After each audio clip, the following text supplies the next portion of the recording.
Hey, this is Robert from Mirror Systems International, and taking a little deviation here from the CBT Therapist Builder video series content. And this Therapist Builder video is going to be about differentiating between bipolar and borderline.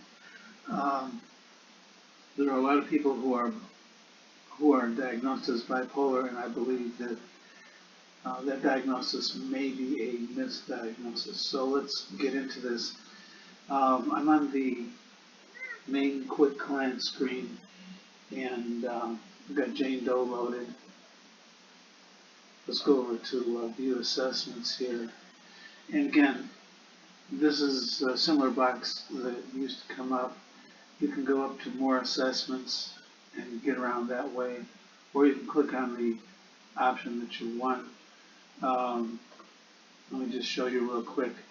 If you're on this screen already and you're looking at, say, home of origins, you don't have to go back over to number one, the quick client. That's the wrong way to go. But you don't have to go to more assessments, and down here, if you want addictions, it's right here. Personal portrait is right here. Spiritual gifts is right here. So anyway, I know this takes a little getting used to, and there's going to be some other big changes coming up relatively soon. Let's go back to this screen. Personality is here. Therapy tools specific to PSA. A whole bunch of stuff over here. I don't think a lot of people know about this. But there's a whole bunch of tools at the bottom that describes what each of these areas is about. There's going to be 10 more of them added soon, and what I'm going to do is break out the actual line item for each of the diagnosis areas, so you can see the actual questions and use that as kind of a discussion point. What we're after here, though, today is the worksheet for borderline. I'm going to open this up. It's a PDF file. It opens in a new window, so documents are still over here. If you want to go back and get another one. The A through F, these are the actual questions or actual items from the DSM for borderline. And I'm going to highlight, let's see, B, C, and D. These are relevant to our discussion. These are for diagnosing borderline personality. The person is impulsive in at least two areas, potentially self-damaging, spending, sex, substance abuse, shopping, driving, recklessly or whatever, uncontrolled eating, suicide threats, all that kind of self-destructive behavior. They experience affective instability marked by shifts from baseline mood to depression.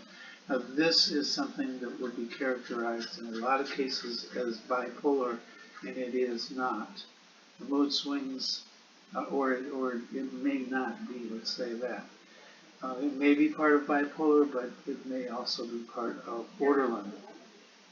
The last one here, the client tends to have inappropriate, intense anger or lack of control of anger.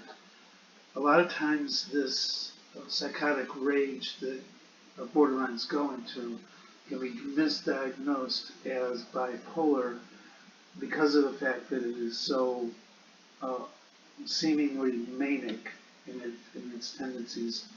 A bipolar, however, is only angry as they become irritable because of the fact that they're going through a manic episode and they're racing. It's only in the manic episode that you will find anger, usually with the bipolar. So we grab the DSM, and some changes have been made in the DSM 4 or 5 from DSM-4 use case would be that depression was mandated, which I don't know how you can call it bi when it is not bi. Usually bipolar, manic, and depressive. That's the bi part of it. But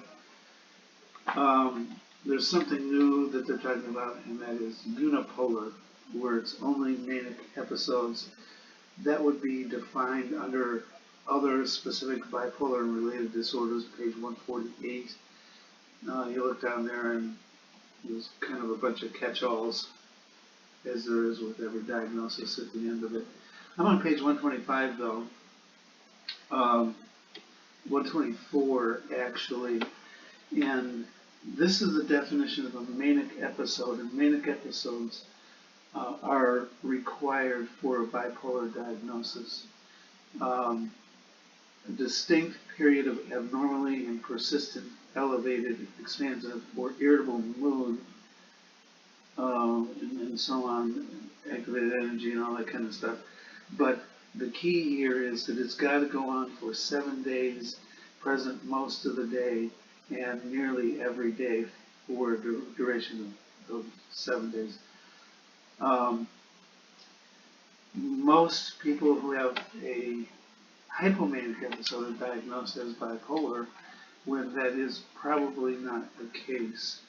And the mania is described as inflated self-esteem, decreased need for sleep, talkative, flight of ideas, distractibility, increasing goal-oriented activity, and excessive involvement in activities that are of high potential of danger.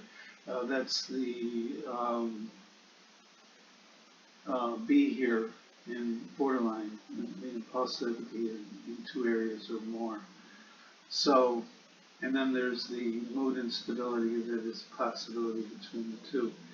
A lot of people diagnose bipolar because it's a popular thing to do, and insurance companies pay well, and isn't that convenient? But we don't diagnose, we should not ethically diagnose to make money, as opposed to diagnosing the truth. And a misdiagnosis between bipolar and borderline can be critical because dealing with a borderline demands a much more different style of therapy than bipolar. And just as a side note, on page 125 at the bottom, this is the difference between the diagnosis in DSM-4 and DSM-5. It says criteria A through C constitute a major depressive episode.